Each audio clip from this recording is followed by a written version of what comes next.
My name is Sean Lim, and I am the Director of District Implementation for First Robotics Canada. And I wanted to thank you for joining us for another installment of Ask the Experts this evening. And of course, we are now 2 weeks into the build season, and we have an amazing set of panelists with us who are participating in the build and have been gracious enough to talk about some of the prototypes that their teams have pursued thus far. And so we're going to get a chance to take a look at what prototypes have worked for them, maybe hear a little bit about maybe what didn't work for them, and some of the lessons that have been learned as a result. I'm joined this evening by Paul Keenan, First Senior Mentor, also from First Robotics Canada. Paul, how are you doing this evening? I'm fine, thank you, Sean. Looking forward to it tonight. And Paul is going to be moderating, and so if you have any questions throughout any portion of the webinar this evening, make sure that you open up the chat window and ask your question, and Paul will try and get your question answered during the webinar, and if not, for sure, we will be able to address your questions at the end. And so I'd like to take a moment to introduce to you some of the panelists that we have this evening. And first on the agenda is Matthew Reynolds, who is the team captain for FRC Team 4946, better known as the Alpha Dogs, and they're based out of Bolton, Ontario. And you might remember them as the 2014 North Bay Rookie All-Stars, and so a relatively young team with us this evening. But Matthew, how are you doing this evening? And can you tell us just a little bit about yourself? Hi, Sean. Yeah, I'm doing great. I'm really excited to be here tonight. So I was I was the only grade 9 on the team in 2014, the first year of our team when we made it to Worlds. So it's exciting to be the oldest member on this team now when I'm in grade 12. But it's great because it gives me a lot of experience, and I'm here to do stuff like this, which I'm really excited about. Awesome. So despite being young, you are a grizzled FRC vet, but great to have you on board, Matthew. Also with us is Pranit Trivedi from FRC Team 188. He is one of the lead design mentors for the Blizzard, the original Canadian FRC team, and they're based out of Scarborough, Ontario, and they were also the 2016 Newton Division winners at the World Championships, which means Pranit 188 finally made their very first appearance on Einstein, the big finale, kind of the last final 4 rounds at the World Championships. Pranit, glad to have you on board. Pranit, could you tell us just a little bit about yourself? Thank you for the introduction, Mr. Lim. For people that don't know me, I'm a longtime first volunteer and participant, almost a decade in FRC now. And as Mr. Lim said, I'm returning back to FRC Team 188 after taking a couple of years off for school, leading a couple of sub-design teams on the team this year, and excited to be back on the mentor scene. And I'm also going to be head repping a bunch of teams. Awesome. Well, thanks very much for being on the call, Pranit. Glad to have you. And last but certainly not least, we have Walter Raftus, who is a co-head of design and manufacturing for Team 610, and that would be Crescent Robotics out of Toronto, Ontario. Also your 2013 World Champions. Walter, glad to have you on board. Walter, would you be able to tell us just a little bit about yourself as well? Yeah, sure. This is going to be my 4th and final year on 610. I joined design manufacturing in grade 9, and I've stayed in that division throughout my entire time on 610, and I've loved it. I have a lot of experience with throwing together quick prototypes. So yeah, I'm really excited to be here. Great. Thanks for being on board with us too, Walter. And just to kick things off, we're actually going to give all the panelists just a chance to briefly talk about some of the prototypes that they've been working on so far. So we're going to go ahead and circle back to Matthew from the Alpha Dogs. And Matthew, why don't you go ahead and just tell us just a little bit about your build season so far and some of the prototypes.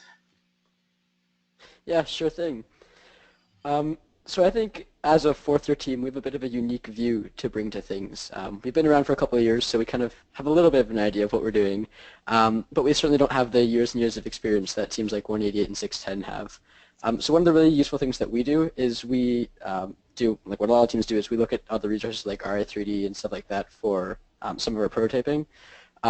But something that we've learned over the last couple of years is that it's really important to take that with a grain of salt, because we've run into problems with that in the past where we just kind of blindly accepted what RA3D and what other teams were doing, and use that in place of our own prototyping. So a really good example of this is this year, there's a whole controversy around the spring. The spring at kickoff was pretty stiff, but then 118 bought a spring of the same spec from a different supplier, and it was super floppy. So I don't know if you guys have any other insight that you can put into this, but my understanding is no one's entirely sure how stiff this spring is right now.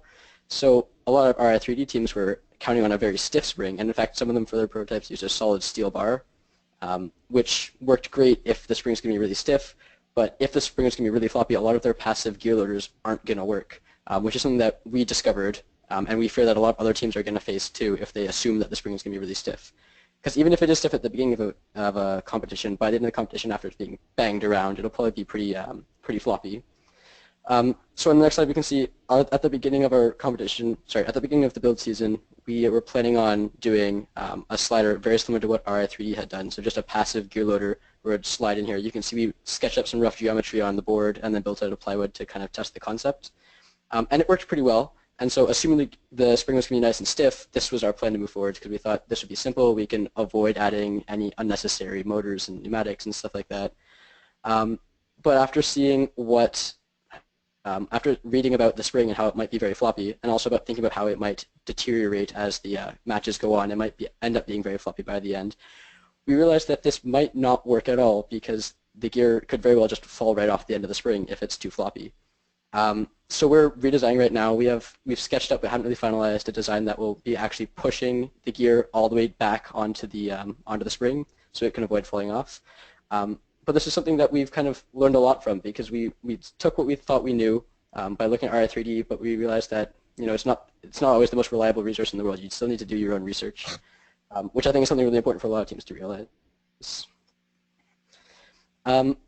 Moving forwards, another great way that we do a lot of our prototyping, and I think everyone should be, is we kind of look at other teams and just look at what's been successful for them in the past, whether it's just general robot design or even specific subsystems and concepts used. For example, like we can look at 2011 and look at similar intakes for similar game pieces as this year. Here, I'm going to talk about our drivetrain a little bit for this season. So you can see this picture of our drivetrain here. You can see that the gearbox has inverted motors, so the motors actually sit above the frame rail of the robot, which is a design we came up with by talking to a member on 610. They were talking about one of their designs from a previous year, and we thought, man, that's a great idea. We can really save them some space. And we know that 610 is obviously a very successful team, and so by using something that worked for them, we've decided that, hey, if it worked for them, it might work for us. And so we tried sketching something up. We designed it in CAD, and we designed it and built it, and it works great. And then we did the same kind of thing with our belting system. So on the next slide, you can see we took the design of the concept of having your belts inside of your frame rail. We borrowed the idea from 254 in 2015. That was a really good example of a team that did this very successfully. And we thought, again, this is a proven design that's worked really well for a really successful team in the past. So if we can implement it, maybe it'll be good for us. So we did a little bit of prototyping, and we were pretty successful with it. And so we now designed our drivetrain for this year to use belts inside of the frame rail, with our testing so far has actually been very, very successful because A, it's more compact, keeps the belts inside the frame rail to save space there, and B, because we manufacture it very specifically to the size of the belt, we actually avoided adding tensioning cams to the system. So it was a little bit tougher to assemble, but once it's assembled, we've had no problems with it whatsoever in our testing so far. It's actually been very, very, very reliable and also much more compact, and there's no risk of anything hitting the belts. So we're really, really happy that we went this route. And on the next page, you can see we put these two things together, and this is a picture of our drivetrain so far for this year. You can see it's just strapped to a piece of plywood right now. But you can see the two frame rails on both sides. The belts are fully contained within, and you can see how the sim motors are sitting backwards. So we're making use of the space over top of the frame rail rather than jutting out into the center of the robot. So the whole idea behind this is just drawing ideas from teams we've seen in the past, seen proven designs that have worked really well in the past, and kind of drawing inspiration from those to design our own things. And which is really great for us because as a fourth-year team, we don't have the years and years and years of experience of knowing what's worked for us in the past and what hasn't worked for us in the past. So we kind of rely on other teams and seeing what's worked well for them and try to build off of that. It's been really great for us. On the next page, so getting into a little bit more of this year again, At the very beginning of the year at kickoff, we were kind of talking about different prototypes for different ways of climbing the rope. Here we were kind of thinking a little bit along the lines of the Kitbot back in, I think, 2011. I'm not sure. I think the mini bot that would climb up the pole. We were thinking the idea of like having rollers and move the robot up the rope rather than spooling the rope, just because, I don't know, that was the mindset we were in. And this is one of the sketches we came up with. It's really rough, but it shows the concept of having one wheel pushed between two others to increase the amount of surface area on the wheels so that we can try to increase our grip on the rope as you climbed. And I thought this is a good idea. Let's move forward to this and try designing a little bit. So rather than worrying about the whole actuating system for now, we thought we'll just test the material of the two rollers. The first thing we tried was gears. On the next page, this is a great picture that one of our members took of one of our first prototypes. So we used two gears side by side with a mini sim with a versaplanetary gearbox, and we stuck a rope inside to see what it would be like, and it completely failed. The whole rope just slipped right through. Didn't have nearly enough grip, but it was useful because we learned from that. And so then we went on to doing the same thing with two sprockets, the same design with two sprockets. I don't have a picture of it, which worked a lot better. It actually worked too well. They were just Vex Pro sprockets, and they dug right into the rope and they lifted it up, but every time it would change directions, it just shredded the rope to pieces. So we realized that wasn't the way to go either. So at this point, our plan was to redesign the sprockets to have shallower teeth so that they wouldn't dig into the gear as much. But at the same time, we saw a couple of the RI3D videos. We saw what some other teams were doing, just back and forth email from some of the teams we were friends with. And one of the members of the team decided, hey, why don't we try prototyping a spool system instead? Because it'll, A, mean we don't need to worry about actuating, which is something we had completely just forgotten about at this point, just so we could try to get the concept of what wheel would be grippy enough. But by doing the spool, we wouldn't have to worry about actuating something to grab onto the rope, because the spool could either get caught between two prongs or on Velcro, which I think a lot of teams are going towards now. And also it makes the grip a lot less of a big deal, because it's either A, stuck between two prongs, or B, stuck on Velcro, and then once it's got a couple loops around, the rope's own surface area is providing tension to hold it on. So we thought, man, this solves a lot of our problems. It's still not obviously the perfect solution. It's still going to need some work. It's not just an easy answer, but we thought this is a much better way to go because it solves a bunch of problems. So on the next slide, you can see where we went from there. We designed our prototype spool. First, we just got a piece of tubing, and we welded a couple pegs on it to test that system, which worked pretty well. We tied a big knot on the end of our rope and spooled it up with some drills on either end of the shaft to lift up the weights, and it worked really well. We lifted, I think, actually I don't remember the weight, but we lifted a lot of weight pretty well with this. It worked really well, and then I thought, okay, but what can we do to take it even a step further? And then we thought about Velcro, which I think a lot of teams have arrived at now, because it would mean we don't need to worry as much about the alignment of the rope. So we tried putting Velcro on half of it and then getting some Velcro strips and seeing how easily it caught on to the spool, just when we were spinning it, seeing if it would catch on pretty easily, which it did. And then we tested how it would work to lift, whether it be strong enough, and that was really successful too. So our plan right now is to move forward to the Velcro, since we've had the most success with that. But you can see how we've gone from an idea of having 3 wheels and having one of them actuate to having a spool, an entirely different system, just by trial and error and seeing what's worked and what hasn't worked. And I'm really happy with where we've ended up, because this system seems to be working very well for us right now. Awesome. Well, thanks very much, Matthew. That was a really, really nice summary of where the Alpha Dogs are at. And you guys, especially for a fourth-year team, seem to have made a lot of progress. Complete drivetrain done. And it sounds like pretty functional prototypes for both gear scoring and for climbing at this stage. But we're going to circle back, because I think there's going to be some discussion, especially when we compare a lot of the different prototypes from the different teams. And maybe we start weighing some of the pros and cons and some of the challenges that might have come up. But I'm going to hand this one over now to Pranit from 188. Pranit, would you mind just giving us a brief overview of where you guys are at with your prototyping process? Yeah, absolutely. Thank you, Mr. Lim. First of all, we just want to give a shout out to the guys over at 1241. We met up with them back in December before the season started, and got an idea of what their playbook was like, and we got a lot of preparation done for our first couple of weeks for our own build season, because we're in kind of a position where, yeah, we're the first Canadian team, but we're amidst a little bit of a rebuild, in the sense that we lost our full-time teachers to retirement and a year off. So we have a lot of new students on the team and a lot of alumni returning. So the mantle's fallen onto us to start again. So we really appreciated their help. And as for the design, we decided to pretty much go as simple as possible. We went West Coast style, box tubing, single speed, 14 feet per second. The Saturday and the Sunday we went through following the process we had set up back in December. We decided we wanted to get most points per action done on the field, and the best point value return for that was a gear specialist. So this year the team will be focusing on scoring a lot more gears rather than scoring a lot of fuel cells into the boilers. We are going to be scoring the 10 preload fuel cells that are available to every team in autonomous, because we felt that scoring the fuel cells was only worth the most in autonomous if you can score it at a high enough accuracy. As for the function, we'll get to it later. We have a 3D printed shooter that is being tested right now, and we went along with the hang as well as a 50-point bonus at the end, and we tried a couple of prototypes and we've settled on one. So to the next slide. This is pretty much this is a general picture of what our CAD looks like. It's a stock photo, but like our robot pretty much looks just like this, or just gearboxes off to the back.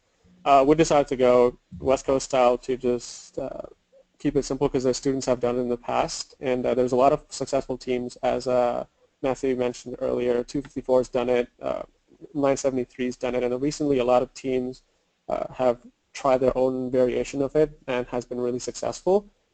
And the students and the mentors alike wanted to give it a shot, so we decided to go ahead with it from the first day. We're going a wide box configuration, and since you're going wide, we're going to have to go low.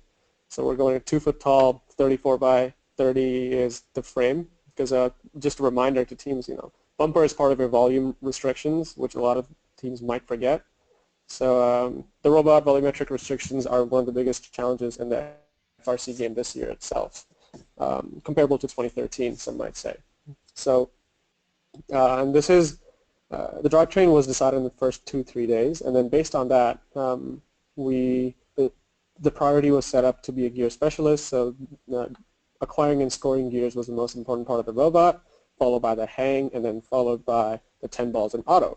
So based on that, we decided to just make some 2x4 prototypes, CAD'd them up, built them by the end of week 1, and they were being tested and tweaked all of last week. So here you see we have our gear intake and scoring mechanism. We're going with pretty much what everybody else is doing. It's a passive outtake where the sleeve is going to be upright, and we're going to drive into the wall. The human player is going to throw the gear. We're going to pick it up into the sleeve, and we're going to drive into the peg. Now, as you see at the back of the robot, there's a little V there. So the students actually came up with this one where they decided, hey, it's a spring, so we don't have to go at it straight on. We can bring the spring into the robot itself. So they compromised. They had a little bit of the went back and forth with the drive team, the drivetrain sub team guys, and they fought for like a little bit of space to have it open, and they won the argument. And we're gonna be having this V at the back made of just like 2 pieces of box tubing that's just gonna force the spring into the center of the sleeve, which is gonna pick the gear up, and then the human player is gonna just lift it out, and then we're gonna be on our way to the next cycle. And the next thing we took a look at was the 3D printed shooter itself. We had a couple of prototypes done. On the right you see is actually a picture of Team 1241's shooter from last year, which they used on the robot so successfully. So we decided to go with a similar products that they used. Be like, hey, you know what? If it works once, it can work again. So here you see in the video, we have a couple of people just, we're checking the feed rate and the compression. It is going to be very critical for teams to figure out what kind of spin they want to put on the ball, if it's a backspin or a topspin shooter, what angle they need to release it at. After doing some trajectory calculations with some alumni and students, we decided that I think we're going with an 80-degree hood. A big part of the design compromise that we decided to do, since we're not shooting these fuel cells in Telyop, we're going to have a passive turret, which means it's going to be on a lazy Susan, but it's not going to be a powered turret where it's just going to swivel left to right, and we're going to pin it in place, because the goals are on the same side. So the goal's either on your left, depending on your left or right, based on if you're red or blue lines. So it just makes it's just one less thing to do on the robot. So it just simplifies the robot overall. And on the left is what you see, the black Lazy Susan, the black, gray, and white prototype that's been put up. And that is what the kids are actually testing right now. We put an encoder on it. The kids are running some PID tests to be able to shoot from anywhere along the driver station wall. So we're not bound, or we're not limited to just like our constraints. We're just fixing that up. The hardest part now, as a lot of people thought earlier, no, we're on the hang. Sorry, Mr. Lin. The hardest part, as soon as the thing came out, people were like, well, you know, in the past people have hung on a pyramid, which is at an angle, or on a vertical pull in 2010, which is, you know, steel pipe, but no one's ever done it on a rope. And then people were like, well, this is going to be interesting. And then first was like, hey, you can bring your own rope. And then that changed a few things. Initially, the kids wanted to try on the hook idea. As you can see here, we made an A-frame, put a couple of verses on it. It's 100 to 1 reduction. We did 137.5 reduction, and then it's like, I think this is an 80 or 90 pound robot we tested it on, and it went up in about 3 seconds. Sure, you know, this is a wooden prototype. It's flexing a little bit, so it can definitely be a little more efficient, a little quicker. And that's been done. The students said, you know what, we know the Velcro works. We know that can be a good fallback option for us because enough teams have done it, and with our experienced alumni and the students, we can actually make it work. So they wanted to try something completely different, thus the hooks. So what you see there is just a 3-inch box tubing, because it's easiest to mount the hooks on it. So those are 3D printed hooks and spacers. We just slid them on, and we just ran it up the rope. That's rock climbing rope, like 11 millimeters thick. It has like a tensile strength of 3,800 kilograms, so once you have one in place, it's never going to break. Once that was done, we got in touch with our shooter team again because they're the lowest priority on the team itself. And we decided, you know what, let's try and integrate you guys, make your lives a little easier as well. So we lowered the height of the hang, changed it to a smaller round pulley, and we're going with the ever common Velcro on the pulley and just a regular rope that's going to be hanging. You run into it, as Matt said, no aiming required, and you just go right up to the touchpad and you trigger it. We have made a few changes to the gearbox itself, so it's going to be a little quicker than what you saw in the video. And I think that pretty much sums it up. A big difference from how the team has operated in the past was, I think this is one of the first times in the history of the team that they've decided not to do everything from the very first day. The team decided, you know, we're not going for the fuel cells on the very first day, and the team decided we are going to be hanging for sure. So it was a big decision for the team to go a simple robot that doesn't do everything, and it's working out really well so far. The kids are testing proper prototypes, and there's some machining going on as well. So we're well on our way to a successful season. Awesome. Well, thanks very much, Pranit. Sounds like 188 is well on its way as well. You're climbing. That shooter prototype, intriguing. We're going to circle back to that one, I'm sure, in terms of your turret and it being sort of a manually operated turret just to be able to set the position at the beginning of the match to shoot an autonomous. When you're talking about trade-offs, I think that's a really great example where, you know, teams like 188, that's a very serious trade-off, but it's one that I know you guys have thought about very, very carefully in terms of the work effort and the downsides that are involved with doing something as complicated as a powered turret, but still giving you that flexibility. But really, really interesting. Thanks for sharing that one. But we're going to hand it off now to Walter from Team 610. Crescent Robotics. Walter, if you don't mind, would you mind just giving us some insight on how 610's prototyping period has gone so far? Yeah, sure. So I think starting off, we were a little ambitious at the beginning. We kind of decided we want to at least try from the beginning to do everything. So this is a really, really early gear intake prototype. We did a lot of prototypes for gears because we thought that they were a really crucial part of the game. So initially we were thinking of bringing the gear across our entire robot. So it's just a belt that went across that would go basically on the top of a robot and brought the gear over. But we thought it was like a little too complicated and there was no real point in it. So we've done a bunch of different things similar to a lot of like passive robot in 3 days things, which is throwing it in. And we've seen a lot of success with that, but we've been prototyping a lot of stuff with gears. And I think on the next slide is a shooter prototype that we made pretty early on. This is a two-wheel shooter. So, and if you'll kind of notice that it doesn't really look like the most sophisticated prototype ever. It's just kind of two box channels clamped together. But we kind of did that on purpose so that we can test the compression on the ball, which I think a lot of our prototypes have a lot of flexibility when it comes to design within, so that you can move components around, because prototyping really is really for testing. Because right off the bat, you're not going to know like the angle of the hood, the speed at which you want your motors to spin, or the compression on the ball. So we try to incorporate a lot of flexibility into our designs. And that's something that you can see here with how it's just kind of clamped on. We could move those wheels farther and closer apart.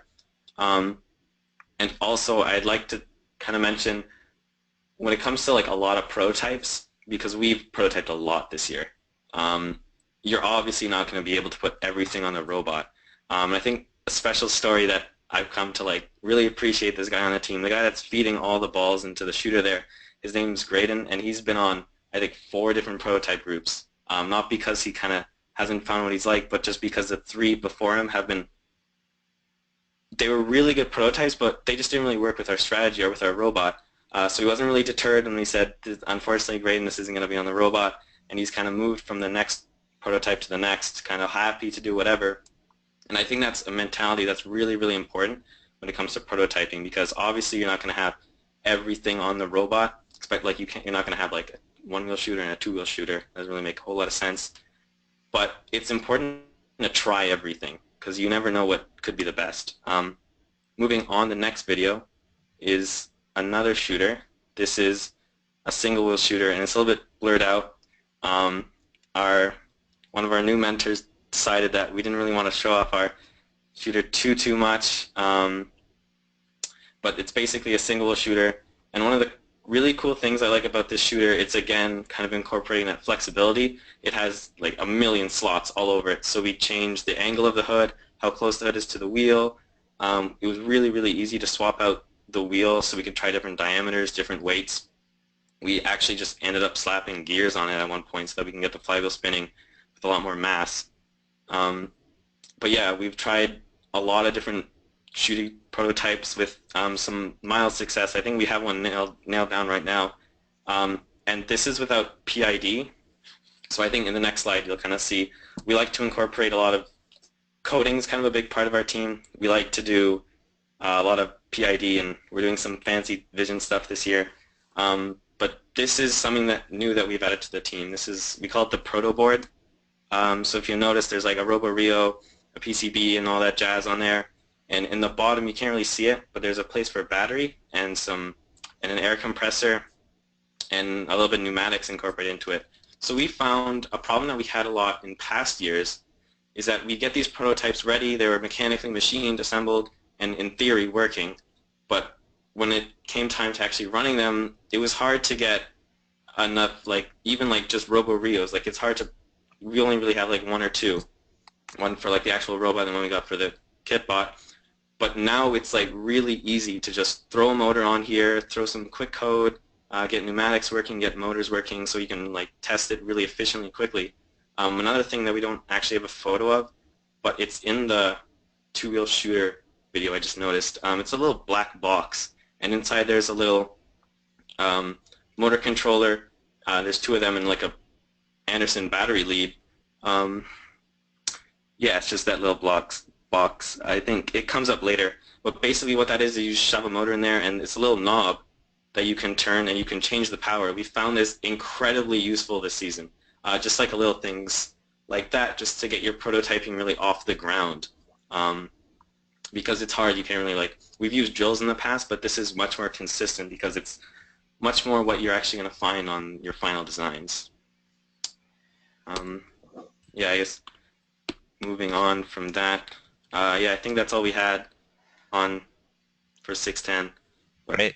Well, thanks very much, Walter. I really appreciate that. And now we've had a chance to hear from all the teams, and it sounds like you guys have made some pretty incredible progress in terms of your prototyping up until this point. And actually, I'm going to remind the audience, it's now 8 o'clock, and technically the formal part of the webinar is over, and we're going to go ahead and open it up to some question and answer. I actually have a few questions for I guess, all of you, and they're just kind of questions that I want to throw out there maybe on behalf of some of the younger teams. But one thing that I've noticed is for your three teams, you guys have pursued, I believe, including 610, you guys have pursued some custom-made drivetrains. However, for younger teams, I don't want them to get the impression necessarily that, you have to build a custom-made drivetrain. And so I kind of want to ask a few of you, the kit bot for this year in particular, is the kit bot going to be, not just a good enough drivetrain, but a pretty good drivetrain for this year?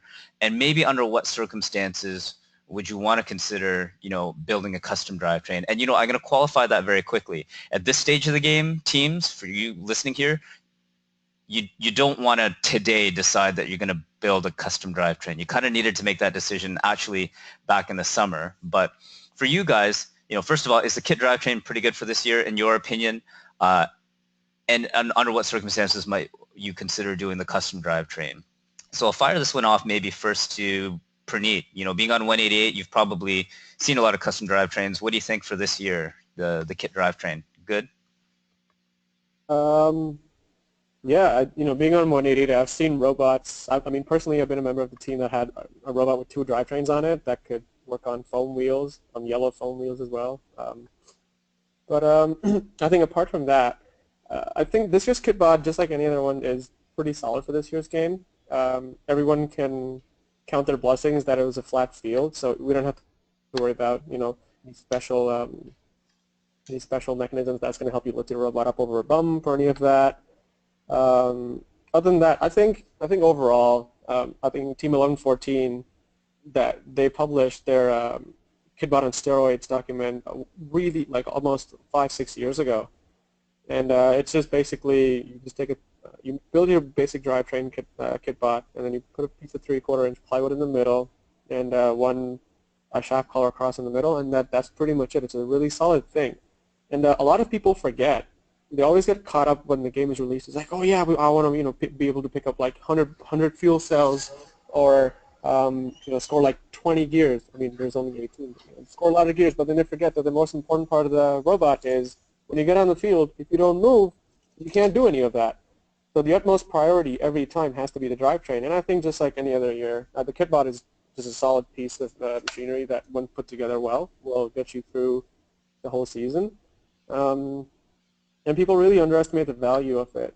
And I think this year, more than any, is you're going to need a solid robot, solid drivetrain to take the defense beating as well. Yeah, it's kind of funny because, when I look at teams that transition into building these custom drivetrains, usually the biggest reason is that they're looking to maximize their space on the robot. And usually it's not, that much more. It's just a few more inches here and there just to be able to squeeze, that extra mechanism on there. But it's an awful lot of work just to sort of buy, a little bit of space. But generally speaking, I think the kitbot this year is going to be really, really good for the overwhelming majority of teams, especially if you don't have a whole lot of resources to invest in a custom drivetrain. But I think, Paul, we're starting to get some questions in. Let's go ahead and take one from the audience. But Paul, have we got a question? Sure, we have actually 4 or 5 questions. One of them was partially answered already. It comes from Charles. He wants to know, are there any prototypes for a turret? I think Pranit spoke to that a little bit. Yeah. Sorry, can you repeat that question? Yeah, he wants to know, are there any prototypes for a turret? Yeah, actually, we've actually been fortunate enough to have worked with turrets way back from 2009 to 2012, and then again last year they didn't decide to do it, but we've had people who have done this before, so we were fortunate enough to know how to make it. But there are really good blogs and really good tutorials that you can access, even on Chief Delphi. You can just Google it. Or you can even message us, and we can give you a hand with that if you need it. We can help you guys build a turret this year. It's not very difficult, actually. Yeah, and even for some like super quick tips and tricks, I've seen some turret prototypes get thrown together really quickly by, if you've got like timing belt, the belt with the teeth and some pulleys kicking around. I've seen some people take the belt. This is hard to explain, but you turn it inside out and you wrap it around your shooter, and so the teeth are sort of pointing outwards, and then you hold a pulley against it, and the pulley almost acts like a gear. I don't know if that's really hard to explain with words, but I've seen some turrets put together kind of that way very, very quickly. I don't know if that's competition ready, but it's enough to get the concept of a turret kind of put together to see whether it's going to work for you. But yeah, timing belt, turning it inside out, and just kind of wrapping it around your turret on a Lazy Susan, and it's sort of like instant prototype turret. Yeah, I believe that's exactly how Team 188 did it in 2012. 2012, yeah. Basketball year. Paul, have we got another one? Yeah, we have another question. It's from Mr. Torontali from Team 4946, and it's to Team 610 and 188.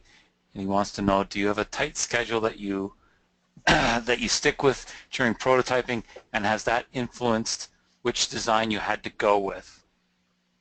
Why don't we throw that one to Walter first? Why don't you speak towards 610's prototyping timelines and deadlines? Yeah, sure. The exec team, like the heads of each division, got together kind of before we went away to winter break and before build season started, and we put together a kind of loose schedule. Like, it's hard to tell, obviously. We just kind of base it off past years, what we've experienced. And we try every Saturday to have what we call design reviews. Basically, we just show our entire team what we've done in the last week, and we kind of give constructive criticism, and at that point we usually decide on which prototypes to go with. This year, actually, funny enough, today was kind of our last day for big prototyping. Like, we've started the majority of our final CADs. We still are prototyping a few things, but today is kind of our day that we like to get prototyping done. Last Saturday was the day when we decided here are final prototyping groups, and the Saturday before that was kind of, let's just kind of get outlined what we want subsystem-wise on our robot, and we'll have a design review and start kind of thinning out so we can put more resources and time into different prototyping groups and kind of build them from there. So today was your deadline. You're pretty much done with prototyping. You're moving into, you've selected them, and now you're CADing, you're basically CADing what's hopefully going to go onto the robot, but you're going to need to iterate it a few times in CAD before you actually have something that's ready to go on the robot. But prototyping is done. That's pretty intense. 188, Pranit, how about for you guys? What do your prototyping timelines look like? So based on the information and the process we got from Team 441 back in December, we had the way we followed it is on Saturday and Sunday we pretty much came up with one prototype for each function that the robot was going to do. So by Saturday night, on the kickoff night on Saturday, we decided, hey, this is what every robot can possibly do, different variations of a robot. Some will hang, some will do gears only, some will do fields only, and every variation in between. And then based on that, based on our resources, time in the room, students, and time commitments from each student and mentor, we're like, you know what, we're going to follow all the things highlighted earlier, as I talked about earlier, which is just auto, 10 balls, hang, gear, and simple drive. So based on that, we did one prototype for each thing. On Sunday, we broke off into design groups, and we presented 3 ideas. And then based on that, the students and the mentors would get together, pick one, and then we'd prototype and make that work. We set out our requirements that a robot needed to hang in 5 seconds, and then do like 10 gears or 8 gears a match. So for that 8 gear cycles a match to happen, you have to have a robot that's fast enough and light enough. So we set weight requirements, speed requirements, and then we set the gear intake and the output requirements and stuff like that. And then we finished the wooden prototype design by Thursday night of the first week, and then we were able to make them and get them test ready by Tuesday of the past week. And then all of last week was testing, and then we finished the final cast with the tweaks that needed to be done for each of the subsystem, and we're on our way to machining the drivetrain parts right now, actually. So everything's done, CAD'ed, and assembled as one robot assembly to make sure everything fits together. And yeah, everything's done. Prototypes were finished last week, and this week we're already starting machining stuff. All right, so same with you guys. Your prototyping phase is pretty much done. Actually sounds like a little bit earlier than 610s, in fact, and now you're moving into the CAD phase. Very interesting, actually. Paul, it looks like we have a few more questions coming in. We do. We have a question from Mr. Thomas from Northview, rookie team this year. Will any PWM controller operate a Victor speed controller? There are some cheap, inexpensive hobby store testers available. Anybody use these? Okay, I'll take a crack at this one and then maybe hand this one over to Walter. I don't know how much you know about what's in that box, because I know you're not an electronics guy, Walter, but maybe in the off chance you might know. But I'll tackle this in two ways. So first of all, there is actually a pretty cheap, quick, and easy way to test your motors with variable speeds that I've seen a lot of teams use. They'll just kind of go to a thrift store or maybe get an old 12 volt or 18 volt drill, cordless drill donated, and they'll hack it apart. And so the part where the battery gets connected up to, they'll just solder a set of leads to it, and you can hook it up to your FRC battery.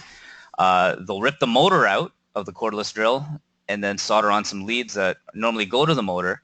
And then those leads you can actually hook up to your FRC prototype motors. And basically, the trigger on most cordless drills has variable speed on it, a few different steps of speeds, depending on how far you push it. And it's got a little latch to switch the directions as well. And so, not even having to buy any hobby store testers or even using any of your Victors or other speed controllers, if you have, an old cordless drill that's kicking around with a dead battery that you have no use for, I've seen those converted into some really nice, prototype motor drivers. And so that would probably be my first option. Walter, I'll ask quickly, do you happen to know what's inside the 610 little black box, the little guy on your two-wheel shooter? Kind of even at a high level? Like roughly. It's we took a little Arduino. We hooked it up to some Victors, and just hooked an FRC battery up to it. And I guess I'm not entirely sure how the knobs work, but I think it just it changes how much voltage you send to the motors. Okay. So knowing some of the magic that happens there, yeah, that makes perfect sense to me. So an Arduino hooked up to a Victor, and an Arduino just produces a pretty standard PWM, but you can customize it. And in fact, you can search for the exact PWM timing specs for the Victor. They're actually pretty resilient. I've seen them take, a whole slew of different types of duty cycles and timings and not complain. So I wouldn't be surprised if you can hook it up directly to an Arduino and just start firing PWM signals out of it. For the knob, it's probably just, an analog input with a nice resistor voltage divider across it.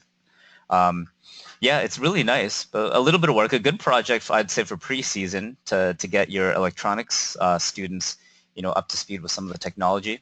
Or even if you have a class that works with the Arduinos, this could be a really nice one to do as a project out of there. But thanks for sharing with that, Walter. That's pretty intriguing.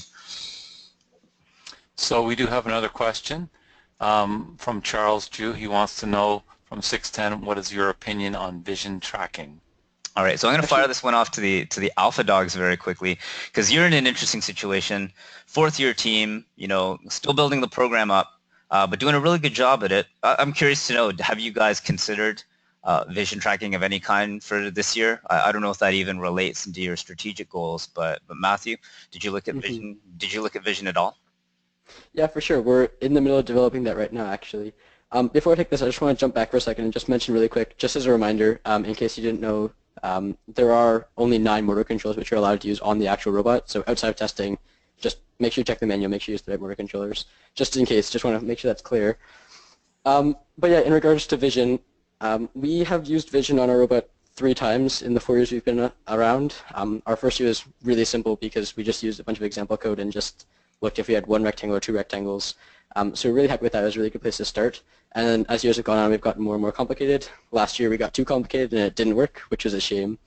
But this year we kind of reevaluated. We looked at what didn't work last year and we decided that we can do some very simple tracking to improve our robot without trying to go all out. So for the most part, what we're kind of doing is just making sure we're identifying the bright green blob of the camera, sorry, of the target which we see in the camera, and centering it in the frame. That's 80% of what we're doing with our vision tracking this year because we're going to use that to line up with the peg and with the high goal. And we've decided that's good enough for most of what we need to do. And we had a big discussion about this of whether we even wanted to incorporate it, since last year we worked really hard to make it and it just didn't work, and it was kind of a big problem for the team because we were really relying on that working. So we had a big discussion and we decided that something simple like just identifying the green blob and seeing how far in the screen it is from left to right would be very achievable, and so we decided to move forward with that. And then we decided that after reading Team 254's white paper from last year, they had a much more elegant way of calculating the distance away from the goal than we did last year. Last year what we did was complicated and frankly a little bit overkill and didn't end up working because we tried to go very excessive with it. But we looked at 254s and we reevaluated. We said this is a very simple, very elegant way of doing this. So currently, actually in my living room, I've got our Jetson TX1 set up with a couple of Microsoft Life Cams, and we're developing a system right now to figure out how far away we are. And it's a much simpler method than we've used in the past. It basically just figures out where the blob is and then casts a ray to it and figures out how far we are like that. So it's a lot more simpler than we've done in the past. So we really focused on dumbing down our system as much as we could this year to make it as simple as possible to avoid having to do any unnecessary crazy math, so that we could have a system that we'd be sure would work this year, unlike last year where things just kind of fell apart. That's a really interesting sort of anecdote to share, Matthew, because the whole story behind putting a lot of time and energy and resources into camera tracking and vision, but then ultimately not having it work at competition, that's a story that I think 90% of teams who've ever tried vision can relate to. And so it's always really difficult when I give advice to younger teams and they start talking about wanting to do vision. A lot of the times I'll sort of say, well, you know what, you can put a little bit of time into it. It's a great learning experience, but don't depend on it working or working like incredibly well. You got to have a backup plan in that case. And it's really interesting that you said that you guys are pursuing it, but you're pursuing it in such a way that you're trying to do it in the most dumbed down way possible to keep it super, super simple. And so I think the question also wanted to be directed at 610, because you guys have done quite a bit of vision in the past. And maybe I'll change the question up for you, Walter. Maybe you can answer it super quickly. Like, for someone who's shooting in the high goal, do you think vision is necessary? What are your opinions on vision tracking for trying to achieve that goal? What has your team's thoughts been, Walter? This year we are trying to go for vision. We think it's probably not as big of a deal as it was last year, just because comparative to the size of the ball and the size of the actual goal, it's like a lot bigger than it was last year. We had good success without vision last year. We kind of tried to, I know Mr. Lim, you know what I'm talking about, we kind of tried to shoehorn it in a little bit during the competition season. But this year we're actually starting during build season. We're going through all the motions. We're doing some pretty complicated vision because we want vision because it kind of goes with our strategy, because we want to be able to shoot from different places on the field, while kind of, I guess, without giving away too much, like doing other things. So we are going with vision. We tried an RPi, but its speed wasn't exactly what we wanted it to be, so we're actually using an Android phone, which I think 254 did last year as well. So we're having a good amount of success with that this year. Very nice, Walter. Thanks for sharing that.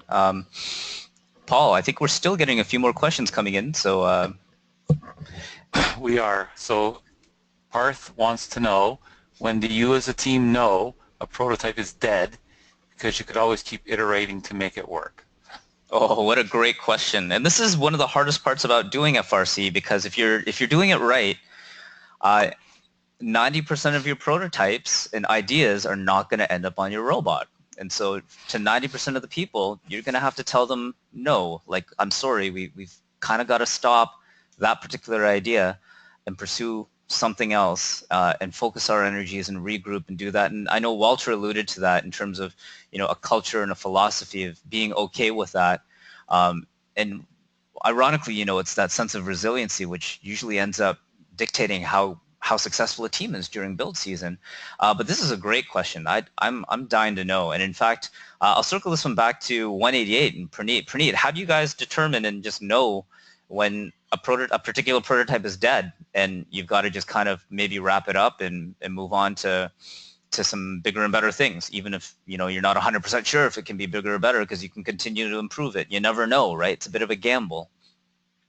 I think this is a wonderful question, Mr. Lim, and it's actually really important for experienced teams and rookies alike to know and be aware of it, and the importance of it itself. I myself have fallen victim to getting stuck on a prototype and trying to just fix it over and over again. The first thing to remember is whenever you are prototyping something, make sure you have an end goal with it. So the first thing is be like, if you're building a high goal shooter this year, you want to make sure that you know what you want out of the shooter. You don't want to just sit there and spin up a wheel with a drill and just keep shooting balls and not really know where to go from there. Your goal should be, hey, I want to figure out what compression I need to shoot at. I need to know if I'm going to be shooting from what position on the field, so I can test accordingly. I need to know how high is it going to be mounted on the robot. I need to know what angle the hood needs to be. So all of those things need to be taken into consideration, and then go ahead with it. And there will be times when you've tried your best, you've done every single possible thing with it, but it just doesn't work out. And the step from there is people who are in charge of leading those sub-teams, whether it's the teacher or alumni or students, you just need to set a hard deadline for it. And you as a team will be better off if you just call it a day at early enough in the season that you can pursue something else from there. You don't want to drag on this high goal prototype until week 4 and still not have anything working, and then make a decision and be like, oh, you know what, maybe we'll do something else now. Well, it's too late. You're going to have not a complete robot in the bag. You may not get enough time to practice, and then your showing at your event may not go very well. So I think it's really, really critical to have these things highlighted. So I understand, for rookies, there's no off season coming into 2017 because this is the first rodeo for them. But going into this, what they can do is sit down, have a talk with their teachers, have a talk with their mentors, leads, whoever it is, and figure out tonight or tomorrow, or be like, hey, where are we right now? What needs to be done? What is priority for us? Figure out that list, and then from there, prototype in that fashion that you go down the list of what's the most important thing. And you drive, whether your team decides to do the gear or the ball, and then you trickle down from there. And remember, as Mr. Lim said, and as Walter said, there will be times that everything you prototype may not end up on the robot. I've had those seasons myself where I've prototyped 3 different things and none of them ended up on the robot. But you just have to go through with it, because you have to remain objective. Because at the end of the day, it's a team effort, and you can't get too attached to it. Yeah, I think you're spot on, Pranit, and just to reiterate, the key points. Point number 1, you need to identify who makes that call on whether that prototype is dead. And Pranit said whether it's a mentor, if it's a student, you got to identify that one person who basically who's earned the right to say, these are the prototypes that'll go through and these ones that won't. And then secondly, have that strict deadline where on that day you're going to kind of do your show and tell or your design review, as Walter calls it on 610, where you go through all your prototypes and the decision maker gets a chance to see them all and evaluates them. And I guess thirdly, that timeline, that deadline has to be early enough in the season. And based on pretty much all the teams that we've heard so far, their prototyping deadline basically just passed. It's kind of like, 610 just decided today, these are the prototypes that we're moving forward with, and 188 did just last week. And so those sound like they're the three components to really, as a nice solid way to determine, boom, these are the prototypes that we're moving forward with. Paul, have we got any more questions here? We do. We have a question from Dee who wants to know, it's directed at 610, what made you guys say, hey, that's pretty good? I guess dealing with prototyping. Dealing with prototypes, and so that's an interesting one. So Walter, maybe I'll rephrase this one. Have you guys, during one of your design reviews, have you reacted that way and sort of said, hey, that's pretty good? And are you able to maybe share with us what you saw out of a prototype that got that reaction from you? Yeah, I think I saw this funny story that actually there was this really, really cool design that someone came up with for a gear ground intake. It was kind of based off how pens work. So, like when you press down on the pen, the pen cap kind of rotates up along with the pen. I'm describing this really poorly, but basically the point of it was you had this little claw that you could press down on the gear and it rotated up so that the gear didn't really have to be perfectly aligned. Turned out it was actually impossible to machine this thing, but it was really, really cool. We all really wanted it to be on the robot, but we couldn't really find room for it. But I guess for things that we have actually used, I think our hanger this year is really elegant. It's really, really small. It takes up a lot of space. And the design review is pretty funny. It took 5 minutes, he said. The guy who was working on it just said, here's our hanger, here's the gearbox, this just goes onto the rope. And yeah, that's basically it. No one really had any questions. So that was really cool. I guess, yeah, that answers your question. Yeah, if you don't mind, I'm going to jump on this one because as a former 610 mentor, I feel like I might have a right to say something or share something. It's not really related to 610 this year, but there was a prototype that made me say, hey, that's pretty good that I've seen so far this year. And it's kind of one of those little prototypes that a lot of people take for granted. So a lot of teams are pursuing shooters to be able to shoot their fuel into the high goal. And a lot of people are talking about, well, you got to shoot them really, really quickly into the high goal in order for it to be worth it. And so tonight we've seen these shooter prototypes, and you've seen people kind of loading them, and they're shooting them at, I don't know, maybe 1 fuel shot per second. But what a lot of teams who are pursuing shooting are going to miss is the fact that a shooter can only shoot as fast as you can feed it. And so if you've got a big storage container on your robot, and it's just got a pile of balls into it, how are you going to get the fuel balls out of that big container and into your shooter really, really, really quickly? And yeah, I've had the opportunity, I guess, to see a prototype in action this year, Dee, that was able to solve that problem. And it's such kind of a minor, taken for granted one, but get the balls out of the box and into a shooter really quickly without jamming. That was a prototype that definitely made me say, hey, that's pretty good too. So we do have another question. It's from Ian. He wants to know what factors of the rope climber do you think are most important? All right. I'm going to swing this one over to the Alpha Dogs. Matthew, you've done quite a bit of prototyping. I mean, you did your 2 prongs on the drum. You've done some Velcro. What were the biggest factors that sort of made you choose your prototypes that you did? What were you trying to optimize with the climbing mechanism? Sure.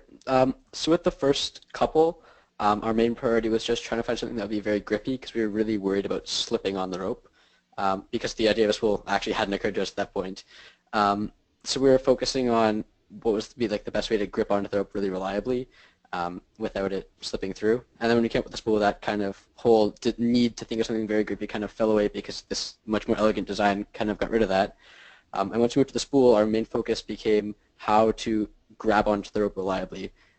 Because we've had a really big philosophy on our team of trying to design a robot that needs the least driver work possible to get the task done. So for example, like 1114's robot in Recycle Rush is a great example of that. They just drive into a pile of totes and it sucks them all up. They don't need to elegantly like line up the robot, which we definitely had to do in that year. So we learned a lot from that, from 1114 that year. And since then we've kind of tried to design robots that just don't need precise alignment from the driver, which kind of guided us towards the idea of having Velcro all along the spool to make it really, really, really easy for the driver. And then now, as we've gotten a little further into this, we've realized that with the metal peg, I'm not sure if all the teams know this, but in the middle of the button pad that you need to depress, there's a like 1x1 steel tube sticking down. So if you just have a spool or just have a climb or something like that, as it climbs up, it can very, very easily run into that peg in the middle of the button and not actually press the button down. So our task now has become designing a system and mounting on the robot in such a way that we'll be able to add something to push down that button. So as the season's gone on, we've kind of realized new things and thought of new ideas and changed our priority. Because right now our biggest priority is where on the robot to mount this that will allow us to push down that button without hitting the steel pole in the middle of it. But I think it's kind of interesting how with different designs and as people have new ideas, our priorities change because one thing gets solved or one thing causes a new issue and we can kind of change our focus as we go. Very interesting, and I think it highlights, a lot of the priorities that, the other teams are looking at. And I know kind of the one that's been on my mind the most is, kind of the beginning of the process, just acquiring the rope. And I know most of the prototyping that you've done is sort of making sure that you don't slip on the rope, but getting it in the first place, I think, is going to be a big key. And I think that's what a lot of the Velcro solutions find very, very attractive. But you don't want to be futzing around at the end of the game. It's time sensitive, last few seconds of the game. If you are kind of driving back and forth trying to just touch and grab that rope in order to engage, that's something you want to minimize, because I actually think once you have the rope, actually hoisting yourself up is pretty straightforward. Just select your motor, probably a 775 or, even a mini sim if you've got the weight for it. Throw the gearbox on it, and you'll probably go up. But getting the rope, I think, is what most climbers are going to struggle with as they do this, or as they try and attempt that climb. Paul, we're running close, or actually we're a little bit over time, but I think there's one more question out there, maybe two, that we might be able to squeeze in. There is one more. It's from Charles. He wants to know, how should your team dynamic be? Should it be really serious or relaxed? All right, let's go to the veteran team here, 188. You've been around a long time, and I actually think your team has probably kind of gone back and forth on this one. But Pranit, in your lengthy experience doing FRC, where do you stand on this one? Serious or laid back? It needs to be. I always dread these questions, but I think it needs to be a good mix of it, where it's, as the saying goes, all work and no play makes you dull. So you definitely need a good balance between the two. You need to develop the relationship between the student and the mentor, or the alumni and the teacher, and you need to set your boundaries, and a level of respect needs to be developed between the two, and it needs to be earned by both parties, that the teacher or the mentor is able to trust the student with a task, that they don't have to just sit there and watch you do it every time. But the student also needs to accept that, the mentor or the teacher is not just there because, they're older, but like they've done this for long enough, and they need to know that they've earned this spot here on the team. And based on that, once that is established, then you can go and build your personal rapport with the student to get to get closer with them, and maybe even help them through school or whatever they're going through. What we on 188 did is we took a page out of, again, 1114 team, like the 2012 Hall of Fame team. We started our own version of the Big Simbot, Little Simbot, what they did, but we called it, very original. We called it the Big Bear, Little Bear, because our polar bear is our mascot.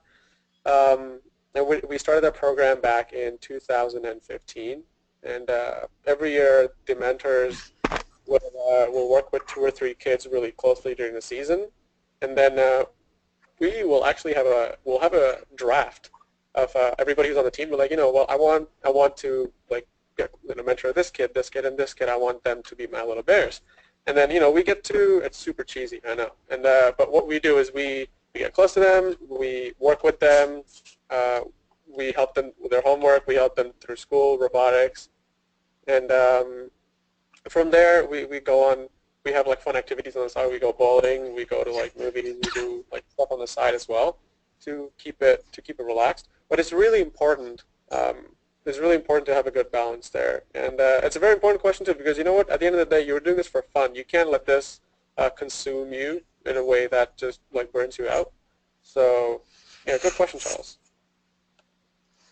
Paul, do you want to throw one last one out there before we call it a night? Yeah, we have one last question from Josh. What are your thoughts on using polycord or surgical tubing as an intake, for example, compared to a timing belt, etc.? Have you had difficulty preventing the cords from slipping? All right. We'll throw this one to 610. And Walter, I think you've, in your career as a student, even you've had a chance to see a whole slew of different styles of intakes on those 610 bots. What are your thoughts on using polycord or surgical tubing versus timing belts? And working with all of those, have you ever had difficulty with any of those slipping? Good question. Yeah, we've tried both this year actually for like on a lot of different parts of our robot. We found not so much that the polycord is slipping like on the actual whatever is running it, but more on the balls, especially if like you have the really thin polycord. It doesn't really grip it as much as we would like to.